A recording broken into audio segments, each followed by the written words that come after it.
হিমালয়ের উত্তরাংশের সমুদ্রপৃষ্ঠ থেকে প্রায় 16,000 ফুট উঁচুতে অবস্থিত রহস্যে ঘেরা এক দেশ তিব্বত। জগৎজোড়া কৌতূহল পৃথিবীর অন্য সব দেশ থেকে তিব্বতকে আলাদা করেছে। এর রাজধানী লাসায় বহিরাগত কোনো মানুষের প্রবেশ নিষিদ্ধ ছিল বহুকাল। সেই থেকে নিষিদ্ধ দেশ হিসেবে বিশ্বব্যাপী পরিচিতি পায় তিব্বত। রহস্যময় এই দেশটি পৃথিবীর সবচেয়ে উঁচু জনপদ। পৃথিবীর সর্বোচ্চ মালভূমি পামির থেকে শুরু করে সর্বোচ্চ পর্বতশৃঙ্গ মাউন্ট এভারেস্টের অবস্থান এখানে। ব্রহ্মপুত্র ও সিন্ধু নদের মতো গুরুত্বপূর্ণ জলাধারের উৎপত্তিও তিব্বতের মালভূমিতে। রহস্য ঘেরা তিব্বতের নানা বিষয় নিয়ে আলোচনা থাকবে জানা অজানার এই পর্বে। ভিডিও শুরু করার আগে আপনি যদি আমাদের চ্যানেলে নতুন হয়ে থাকেন তাহলে চ্যানেলটিতে সাবস্ক্রাইব করে পাশে থাকা বেল আইকনে ক্লিক করার অনুরোধ রইল।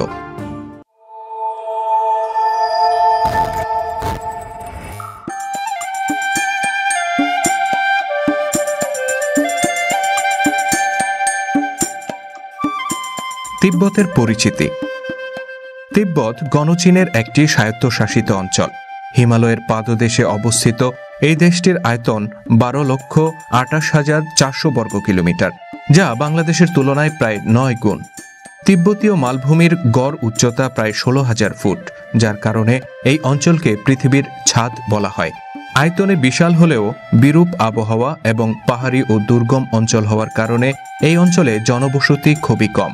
বর্তমানে মোট জনসংখ্যা প্রায় 75 লাখ। প্রকৃতির অপার সৌন্দর্যের লীলাভূমি এই দেশের মানুষেরা প্রকৃতির মতোই শান্ত। শান্তিপ্রিয় তিব্বতীরা নিজেদের দেশ সম্পর্কে বাইরের দুনিয়াকে খুব বেশি কিছু জানাতে পছন্দ করে না। তারা পৃথিবীর কোনো ব্যাপারে নিজেরা যেমন নাক গলায় না, তেমনি তাদের ব্যাপারে কেউ নাক গলাক এটাও পছন্দ করে না। তিব্বতের রহস্যময়তার পেছনে সবচেয়ে বড় কারণ এর অত্যন্ত দুর্গম প্রকৃতি। হিমালয়ের উত্তরে বরফের চাদরে মোড়া তিব্বত শত শত বছর ধরে নিজেকে বহির্বিশ্ব থেকে আড়াল করে রেখেছে। তিব্বতের ইতিহাস। তিব্বত একসময় বিশাল এলাকা নিয়ে বিস্তৃত ছিল। 7ম থেকে 9ম শতাব্দীর মধ্যভাগ পর্যন্ত পূর্ব ও দক্ষিণ এশিয়ার একটি সাম্রাজ্য ছিল এটি, যা বর্তমান তিব্বত, পাকিস্তানের পূর্বাংশ, ভুটান ও নেপাল পর্যন্ত বিস্তৃত ছিল। 1240 খ্রিস্টাব্দে মঙ্গলরা প্রথমবারের মতো তিব্বত আক্রমণ করে। পরবর্তীতে 1251 সালে দ্বিতীয় দফায় আক্রমণ করে তিব্বতকে নিজেদের সাম্রাজ্যভুক্ত করে নেয় মঙ্গল বাহিনী। পরবর্তীকালে 14দশ শতকে এসে তিব্বতের রাজনৈতিক ক্ষমতা ধর্মীয় গুরু দালাই লামাদের নিয়ন্ত্রণে চলে যায়। 1950 সালে চীনের কমিউনিস্ট বাহিনী তিব্বতে আক্রমণ চালিয়ে তিব্বত দখল করে নিলে দালাই লামাদের শাসনের সমাপ্তি ঘটে। চীনের সামরিক বাহিনীর আগ্রাসনকালে তিব্বতের শান্তিপ্রিয় মানুষ ব্যাপক অত্যাচার ও নিপীড়নের শিকার হয়। জাতিসংঘ, চীনা রাষ্ট্রপ্রধান সহ দেশে দেশে তিব্বতীদের স্বাধীনতা নিয়ে 14দশ দালাই লামা তেনজিং গিয়াৎসু আলোচনা চালালেও তা ফলপ্রসূ হয়নি। বরং চীন সরকারের তোপের মুখে পড়ে 1959 সালে তিব্বত ছেড়ে ভারতে আশ্রয় নেন এবং সেখানে প্রবাসী তিব্বতী সরকার গড়ে তোলেন 14দশ দালাই লামা। সেই থেকে দালাই লামার নেতৃত্বে তিব্বতীরা চীনের বিরুদ্ধে স্বাধিকার আন্দোলন গড়ে তুললেও তা এখন পর্যন্ত সফল হয়নি। নিষিদ্ধ নগরী লাসা। তিব্বতের রাজধানীর নাম লাসা। সমুদ্রপৃষ্ঠ থেকে এর উচ্চতা 11,975 ফুট। পৃথিবীর উচ্চতম শহর হওয়ার কারণে অবস্থানগতভাবেই এখানে প্রবেশ করা কঠিন। তদুপরি 1980 সালের আগ পর্যন্ত এই শহরে ভিনদেশীদের প্রবেশ নিষিদ্ধ ছিল। এখানকার মানুষেরা নিজেদেরকে আলাদা রাখতে পছন্দ করেন। তাদের জীবনযাত্রাও অনেকটা ভিন্ন ও রোমাঞ্চকর। কথিত আছে উপনিবেশকালে ব্রিটিশরা তিব্বতে হানা দেয়। স্বভাবতই তারা তিব্বতে ঢুকে শান্ত প্রকৃতির মানুষদের উপর অত্যাচার শুরু করে দেয়। এরপর থেকেই তিব্বতীদের বাইরের পৃথিবীর মানুষের প্রতি ঘৃণা ও অবিশ্বাস জন্ম নেয়। নিরাপত্তার খাতিরে নিজেদেরকে বাইরের পৃথিবী থেকে আলাদা করে রাখতে তারা ল্যান্ড অব গড খ্যাত এই লাসা নগরীতে বহিরাগতদের প্রবেশ নিষিদ্ধ করে। তবে 1980 সালের পর থেকে এই নিষেধাজ্ঞা তুলে নেওয়া হয়।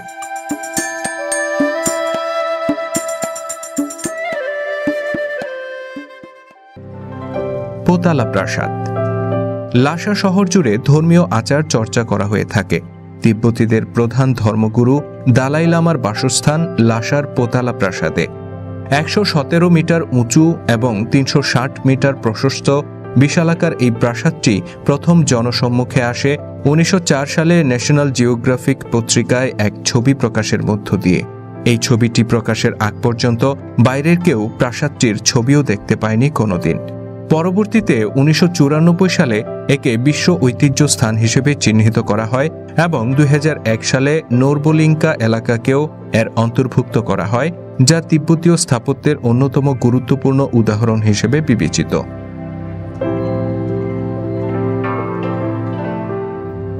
তিব্বতীদের ধর্ম ও ধর্মগুরু। তিব্বতীদের জীবনে একটি গুরুত্বপূর্ণ স্থান দখল করে আছে ধর্ম। তিব্বতীরা বৌদ্ধ ধর্মাবলম্বী। তাদের প্রধান ধর্মগুরুকে বলা হয় দালাই লামা। মঙ্গোলীয় ও তিব্বতী শব্দের মিশ্রণে গঠিত দালাই লামা নামটির অর্থ মহান শিক্ষক। তিব্বতীদের ধর্মগুরু এই দালাই লামা একাধারে তাদের আধ্যাত্মিক ও শাসনতন্ত্রের প্রধান। বৌদ্ধ ধর্মের প্রবর্তক বুদ্ধের অবতার মনে করা হয় এই দালাই লামাদের। তিব্বতীরা দালাই লামাদের ভীষণ শ্রদ্ধা ও ভক্তি করে। তিব্বতীরা প্রায় সবাই দালাই লামার ছবি নিজেদের সাথে সবসময় রাখে। বর্তমান দালাই লামার নাম তেনজিং গিয়াৎসু, যিনি ভারতে থেকে তিব্বতীদের স্বাধিকার আন্দোলনে নেতৃত্ব দিচ্ছেন। পামির মালভূমি। পৃথিবীর সবচেয়ে উঁচু পামির মালভূমির একটি বড় অংশের অবস্থান তিব্বতে। এই মালভূমি এতটাই উঁচু যে একে পৃথিবীর ছাদ আখ্যা দেওয়া হয়। প্রায় 25 লাখ বর্গ কিলোমিটার আয়তনের বিশাল এই মালভূমির উচ্চতা সমুদ্রপৃষ্ঠ থেকে প্রায় 16,000 ফুট। তবে তিব্বত ছাড়াও উজবেকিস্তান, তাজিকিস্তান, আফগানিস্তান ও পাকিস্তানের কিছু অংশ নিয়ে বিস্তৃত এই বিশাল মালভূমি।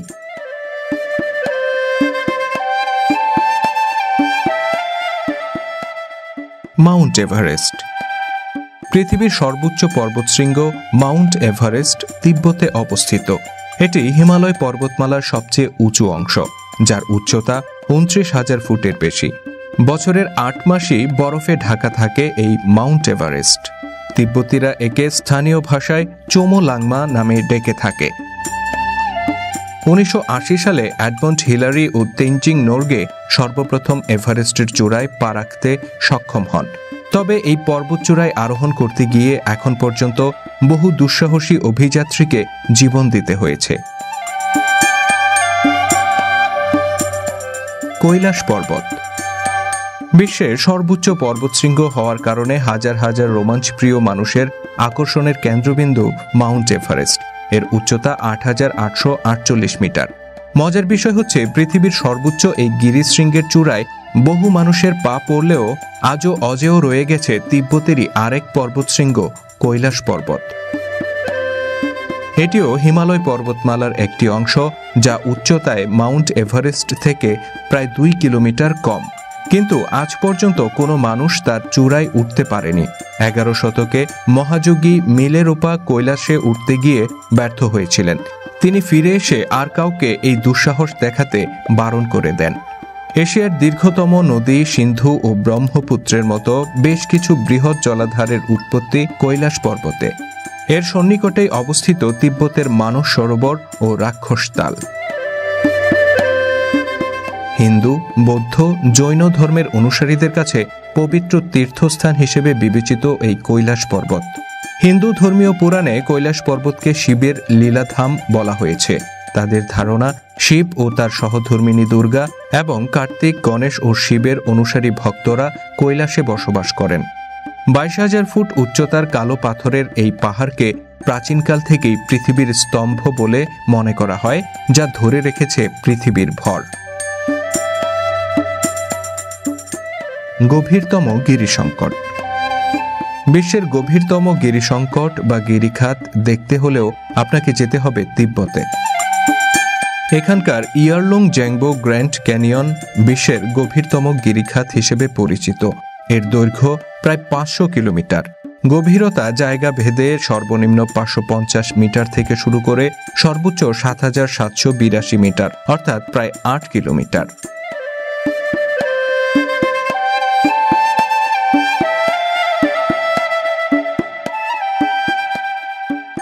সুধী দর্শক, মাউন্ট এভারেস্ট, কৈলাস পর্বত, পামির মালভূমি সহ অন্যান্য বিষয়গুলো নিয়ে আমরা পরবর্তীতে বিস্তারিত আলোচনা করব আলাদা আলাদা ভিডিওতে।